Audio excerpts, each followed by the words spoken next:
menampilkan sebuah sosiodrama bertemakan bullying dengan judul Kesamaan Hak dalam Setiap Golongan. Pertama-tama, perkenalkan, saya Ayatullah Fadzur RA. Dan saya Zaima Delinda Wika sebagai narator.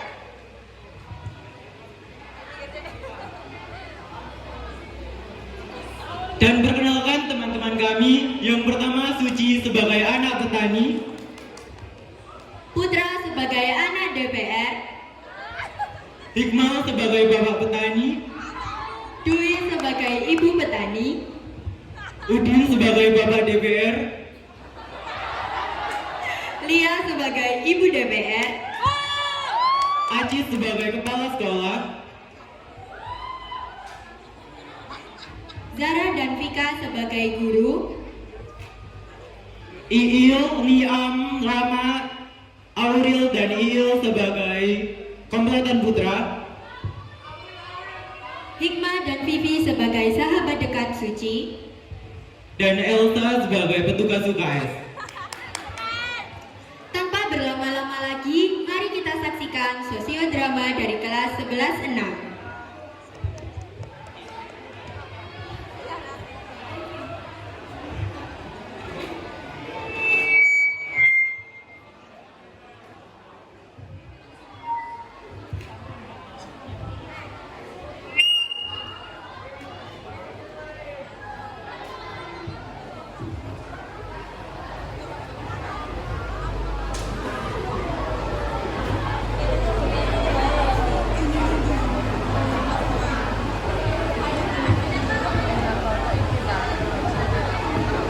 Pada sebuah kota yang cukup maju di sebuah daerah, terdapat sebuah sekolah yang dimana dipandang cukup maju di dalamnya.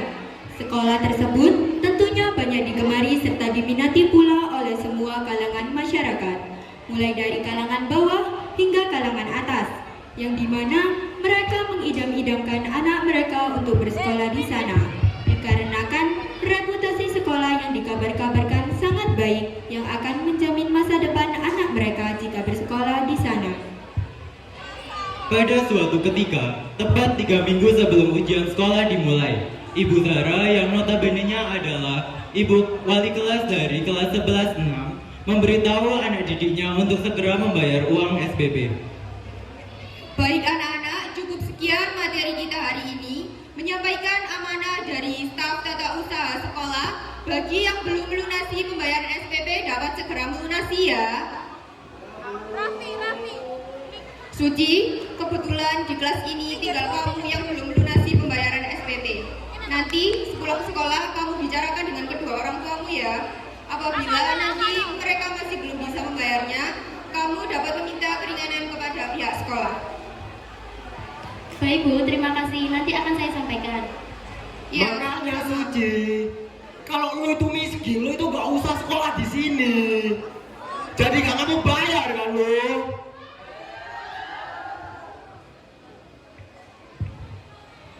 Emang ada apaan sih, Bud? Kan gini loh, kata Bu Zara kan udah ngelasin ya.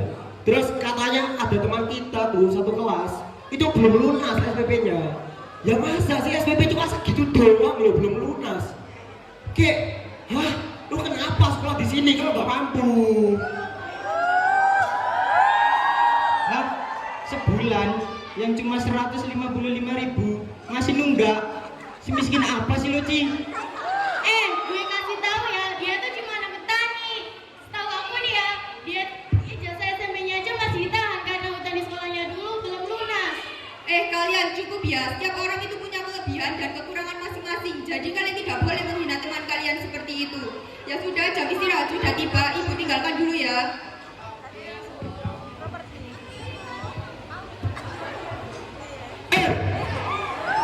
Kalau lu itu sekiranya lu itu gak mampu, lu itu gak usah sekolah di sini. Kasihan orang tuamu, ya enggak? Udahlah guys, ngapain kita ngurusin si miskin ini? Mending kita ke kantin. Yo. Gak level. Ya.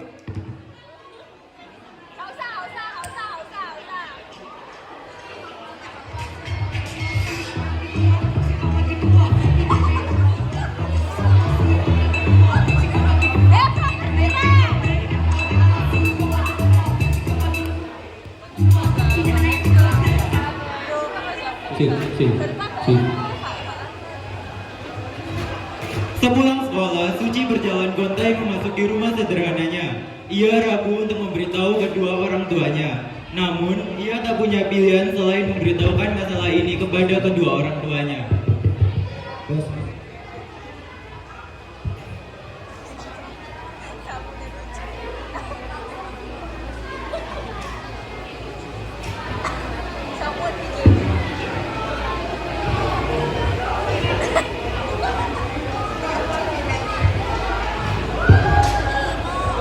Assalamualaikum Pak, Bu, Suci pulang.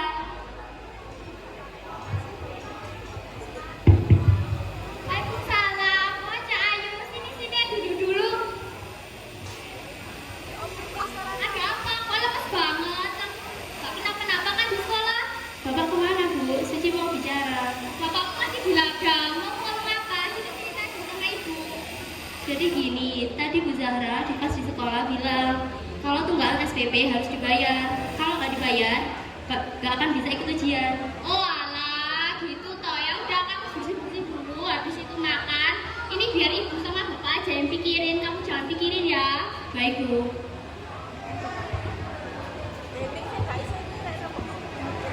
Selepas itu, Dwi pun membicarakan masalah ini kepada suaminya setelah suaminya datang dari ladang.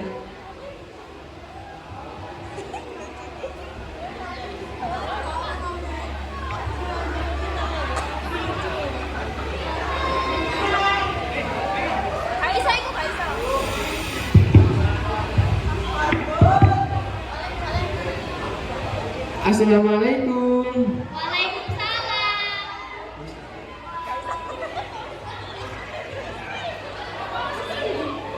Suci di mana, Bu? Itu dia lagi ada di kamar. Bapak ibu mau bicara. Bicara apa kok kelihatannya kok serius banget? Jadi gini Pak, tadi Suci itu bicara katanya SPP itu tunggakan SPP-nya itu harus dibayar. Sedangkan kalau nggak dibayar dia nggak bisa ikut ujian. Wah, ya iku sing dipikir. Makanya Pak, ini gimana solusinya? Kita kan juga kan belum panen di ladang. Ya udah, nanti Bapak cari pinjaman uang dulu deh. Oh iya Pak, kasihan tadi katanya kayaknya Suci kepikiran banget. Oke.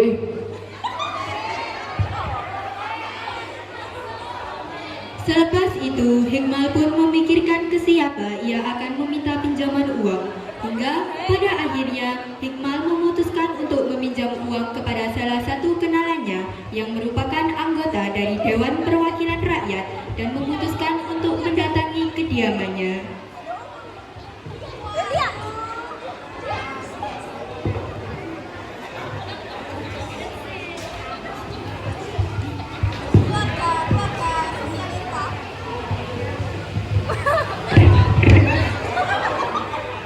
Kita bicara. Iki golok betulnya. Itu. Assalamualaikum. Siapa ya? Waalaikumsalam. Pak Udinnya ada nggak, Bu? Iya, ada. Kenapa kamu cari suami saya? Saya mau ada keperluan sedikit. Oh iya, sini masuk. Pak, Iya, ada apa? itu loh di luar ada orang yang mau ketemu sama Papa. Siapa kira-kira? Tidak tahu, udah sana aja. Ya udah, tak samperin dulu ya, Pak. Ya. Iya. Apa? Papa sebentar. Iya. Mama mau izin berangkat arisan. Ya silakan izin. Uangnya kan dadah. banyak. Ya. Silakan. Pak duduk dulu, Pak. Sini, Pak. Nggak perlu malu-malu. Silakan duduk. Biasa orang kaya.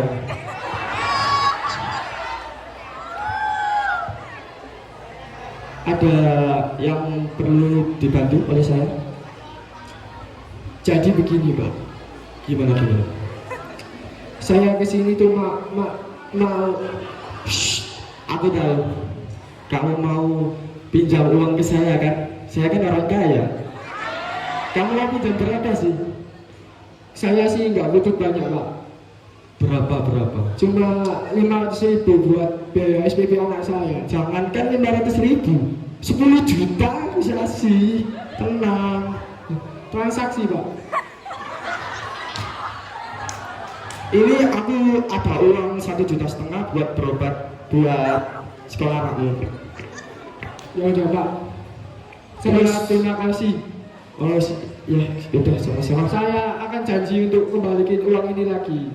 Iya nggak apa-apa. Tapi nggak tahu kapan Pak. Lain waktu juga nggak apa-apa. Kapan-kapan ya. Iya nggak apa-apa. Tantrin di depan dulu ya. Iya tantrin. Transaksi. Iya transaksi siap. Terima kasih. Hikmah pun akhirnya berhasil mendapatkan uang tersebut. Dengan gembira, ia pun pulang ke rumah.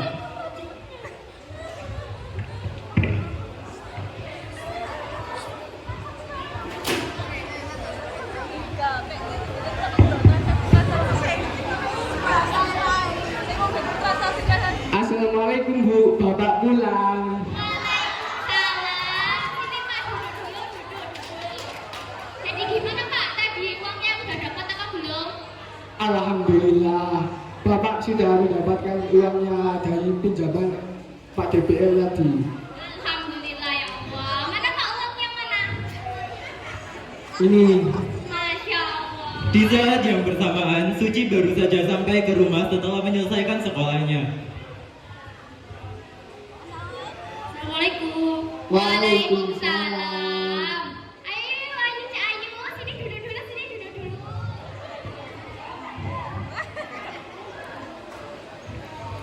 Kenapa Bu? ini ada uang buat SPP kamu. Wah, Bapak dapat uang dari mana? Sudah itu biar urusan Bapak sama Ibu. Ya, kamu tinggal bayarin uang SPP-nya. Biar Bapak sama Ibu aja yang pikirin. Yang penting transaksi. Ya, terima kasih ya Pak, Bu. Iya, sama-sama.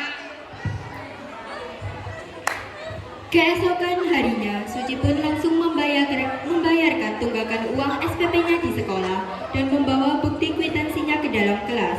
Namun, tanpa diduga, kwitansi tersebut direbut oleh teman-temannya.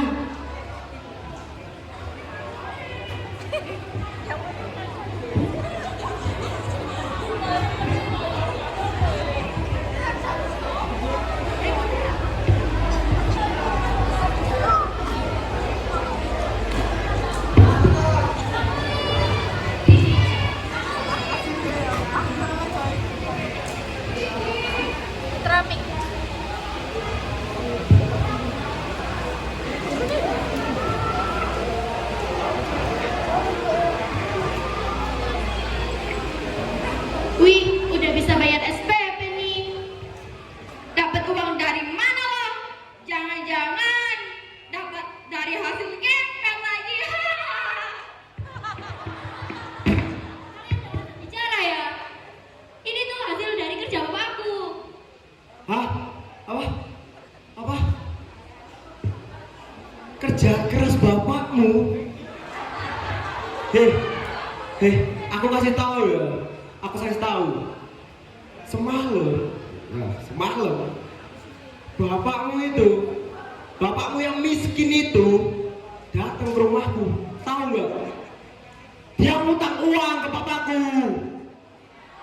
Buat bayar apa tahu? Tahu nggak? Buat bayar ini loh. Jadi lo itu jangan banyak gaya. Jangan belagu lo kayak gitu.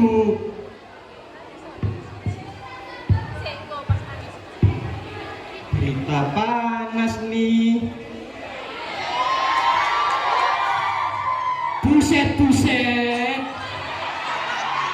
Gue jadi Suci pasti malu banget nih. Gua kalau jadi Suci sih, gue gak mau sekolah, anjay.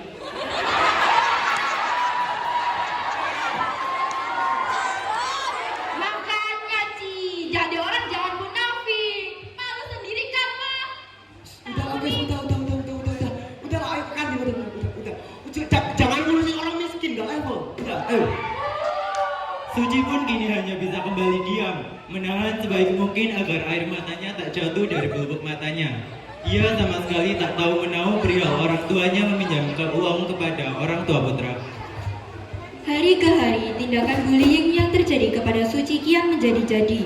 Putra dan kawan-kawannya makin gencar menghina serta mencaci maki Suci, membuat Suci tak nyaman lagi berada di sekolah. Namun, keadaan memaksanya untuk bertahan.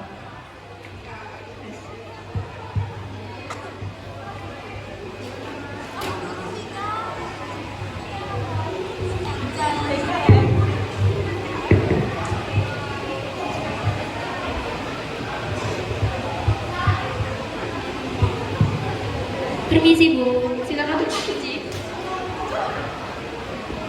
Saya mau konsultasi Bu. Saya udah nggak tahan Bu, teman-teman saya tanpa sumber menghina saya. Itulah sebab saya tidak tahan di sekolah ini. Sudah Suci, mungkin temanmu itu hanya bercanda. Sudah, jangan dipikirkan. Lagian kamu kan tidak ada bukti yang kuat untuk melakukan tuduhan ini. Tapi Bu, Sudah Suci, di sini Bu Vika ada dapat. Sekarang kamu kembali ke kelas ya. Coba perbaiki lagi hubungan kamu dengan teman-temanmu. baik Bu.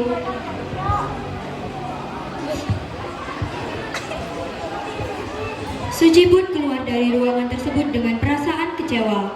Bahkan laporannya pun dihiraukan begitu saja. Ia sudah tak tahan lagi. Ia berjalan menuju toilet terdekat berniat untuk mencuci muka serta menjernihkan pikirannya.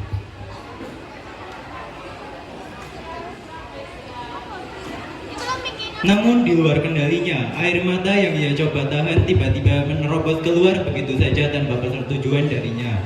Dan di saat yang sama,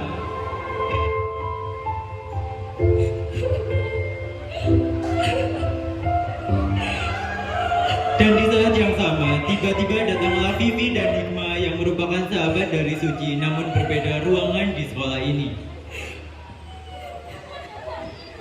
Loh, Suci. Ya ampun Suci, kamu kenapa nangis di sini? Kamu kenapa Suci? Cerita sama kita. Kok kamu kayak gini sih? Putra dan kawan-kawannya akhir-akhir ini bully aku. Hatiku sakit dengan bagian mereka. Parah ini, kamu udah lapor ke BK. Udah, tapi percuma. Katanya aku nggak punya bukti dan nggak ada yang mau jadi saksi. Tapi kamu udah coba lawan kan? Masa kamu dibully diam aja? Lawan dong ini. Benar itu, kamu itu harus lawan. Sampai kapan kamu mau dimaja? Suci, minimal kamu itu bela diri kamu sendiri. Guru BK aja lo udah lepas tangan. Terus siapa lagi yang mau belain kamu selain diri kamu sendiri? Jangan pernah mau ditindas sama manusia-manusia yang sudah berakhlak seperti mereka. Setelah mendapat nasihat dari Hikmah dan Vivi, Suci kini mendapatkan pencerahan. Kini ia harus melawan. Ia tak boleh diam saja saat ditindas oleh orang-orang seperti Putra dan kawan-kawan.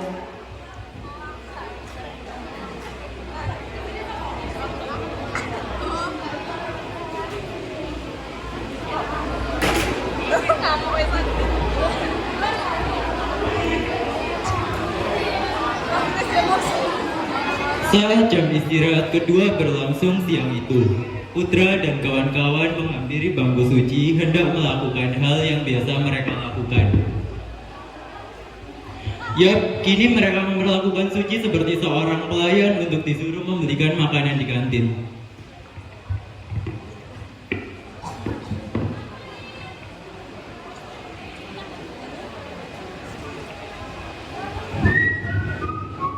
Suci, beliin gua kayak biasanya dong. Apa ya? Somai nggak pedas sama itu lemon tea satu. Kalian apa? Hah? Aku sama Suci lemon tea. Aku sama Ii lemon tea juga ya kan Ii?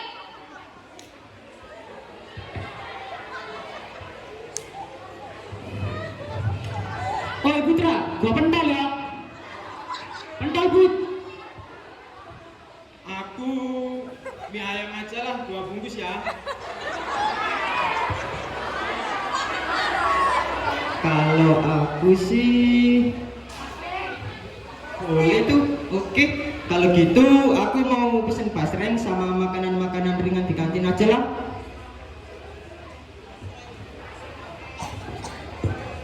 Sorry, aku nggak bisa. Aku mau ke perpus. Buset, tak berani berontak nih bocah. Wah, gimana? Gimana nih, Put? Ya dikejar lah, apalagi? Putra dan kawan-kawan pun berlari mengejar Suci, memanggil-manggil namanya namun Suci tak menghiraukannya. Hal tersebut tentunya membuat jengkel hingga Iil menarik rambut Suci agar gadis. Gimana nih, Lam? Join nggak? Gas lah.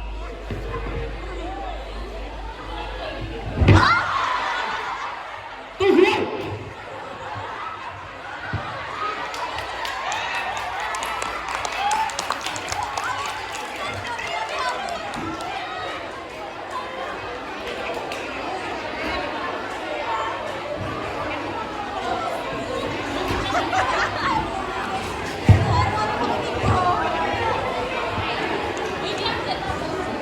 Putra dan kawan-kawan pun berlari mengejar Suci, memanggil-manggil namanya, namun Suci tak menghiraukannya. Hal tersebut tentunya membuat jengkel hingga Iil menarik rambut Suci agar gadis itu berhenti. Berhenti!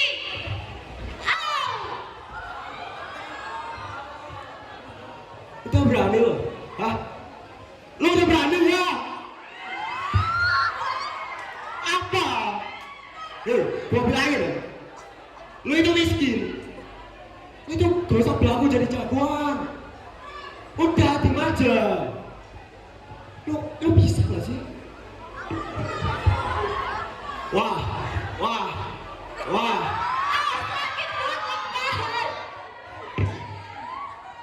Udah bidana orang itu.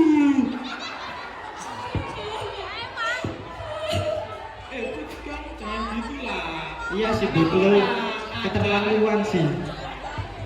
Asal kalian tahu ya, modelan anak kayak gini itu perlu kita kasih paham. Soalnya apa? Dia lo, ya ampun, kayak gini, gak ada. Tanpa diduga dari arah lain, Vivi dan Hikmah yang melihat kejadian ini langsung berlari menghampiri mereka semua. Hei, kalian semua ngapain? Ya bangun, cabut, lari ya. Ya ampun, Suci, tangan kamu memar. Ayo kita ke UKS. Vi, kejar Vi. Hikmah sakit.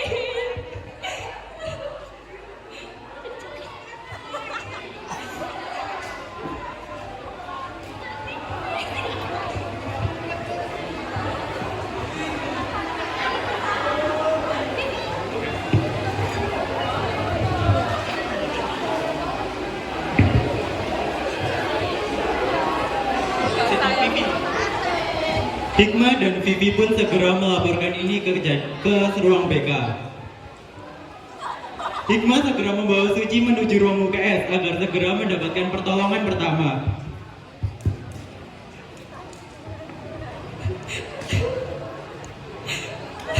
Loh, kenapa? Ini Ya Bu, ampun. tangannya memar. Ya ampun, sampai parah gini loh. Berdarah, gimana ini sampai memar? Kita bawa ke rumah sakit saja ya. Jangan Bu, telepon orang tua saya saja. Tapi ini memar loh, takut ada apa-apa sama tulang kamu. Nggak usah Bu, sudah teleponkan saja. Ya udah, kita obatin ya.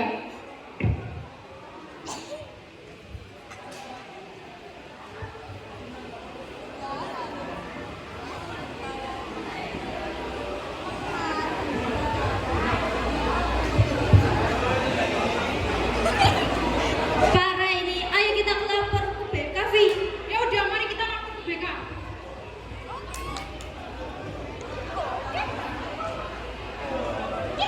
Hikmah dan Vivi pun segera melaporkan ini ke ruang BK, menceritakan setiap kejadian secara rinci dan bagaimana kondisi Suci saat ini. Pihak BK pun tak punya banyak pilihan. Pihak BK segera memanggil pihak-pihak yang bersangkutan seperti terduga putra, wali kelas, kepala sekolah, kedua orang tua Suci, tak lupa pula kedua orang tua putra.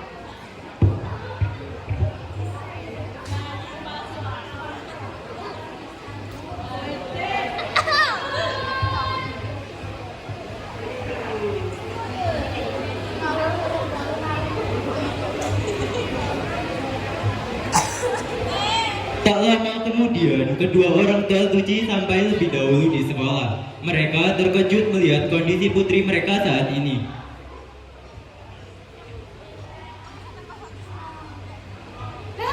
Ya ampun, Suci. Semuanya akan baik-baik saja, Bu. Ibu tenang saja ya. Bagaimana bisa tenang ini, Bu? Anak saya mengalami kebulian sampai seperti ini. Bapak tenang dulu ya, Pak. Kita pikirkan kondisi Suci terlebih dahulu. Dia dari tadi tidak mau dibawa ke rumah sakit. Kenapa kamu tidak mau dibawa ke rumah sakit? Dari tadi gimana? Aku takut, Bu. Gimana nanti kalau biayanya mahal? Aku nggak mau ngebebanin bapak sama ibu lagi. Kamu ngapain dengan saya? Udin dan Buya yang baru saja tiba berpapasan dengan Hikmah yang bercengkram kera putra pun langsung tersulut emosi.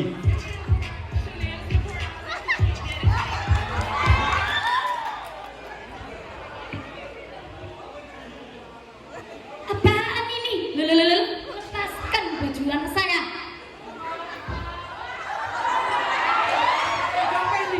Ada apa ini? Jadi gini Pak, anak Bapak ini telah melakukan bullying terhadap anaknya Bapak Hikmah sampai tangannya patah loh Pak. Ini gara-gara anak lo, anak gue seperti ini. Pak, Bapak tenang, Pak. Bapak tenang, Bapak tenang, Bapak tenang. Hehe, asal Bapak tahu ya, anak saya ini anak baik-baik. Ya kan, Putra? Coba jelaskan sama mereka kalau kamu itu nggak bersalah. Iya Ma, tadi loh dia yang dorong aku duluan, makanya aku jadi kepancing. Ya bukan aku yang salah.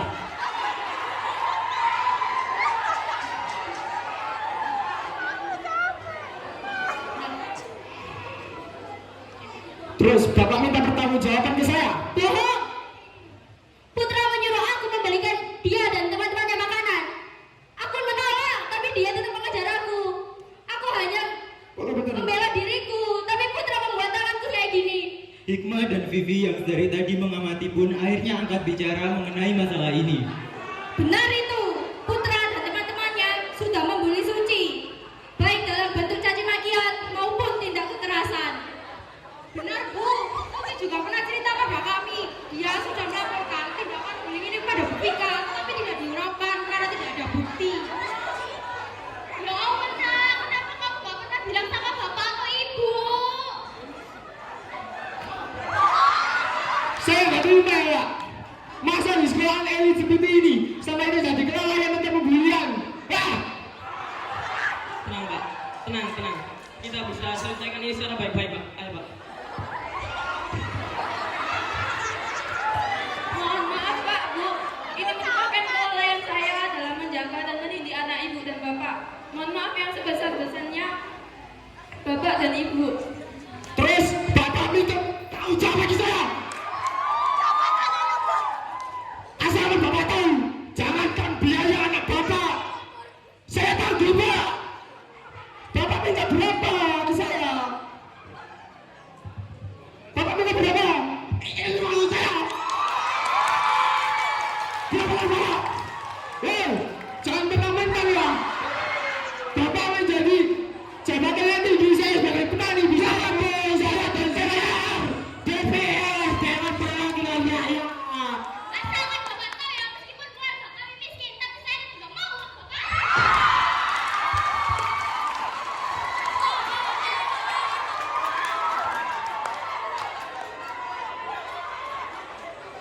Pak Udin, sini Pak. Ini Pak, sini Pak.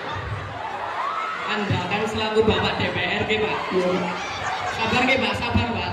Sabar, sabar. Sabar. Sabar. Sabarnya. Gini loh Pak. Pak Udin, selaku Bapak DPR, Iya. Anda itu harus bisa menjaga emosi loh Pak. Tapi dia juga nggak bisa jaga emosi. Sabar Pak, sabar, sabar. Sabar, jangan terpancing emosi. Sabar Pak. Bapak di sini kan DPR. Sekolah kami tidak memandang bulu Pak. Meskipun Anda Bapak mempunyai tingkat apapun, tapi di sini tidak memandang bulu ya Pak. Benar itu Pak Udin.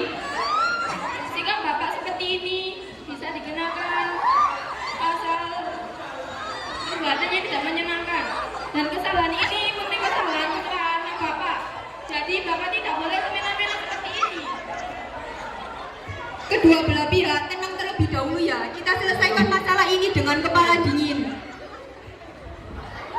Oke, gini aja. Oke, saya bukan anggota DPR. Saya mengaku salah kepada kalian semua. Minta maaf saya. Oke, saya salah. Oke, saya mengaku anak saya salah. Gini aja, saya sebagai gini aja, saya akan menanggung dengan anak bapak itu lembur. Sekarang kita damai aja Pak. Maaf buat sekolah, maaf buat kepala sekolah. Kita damai aja Pak. Maaf Pak. Saksi.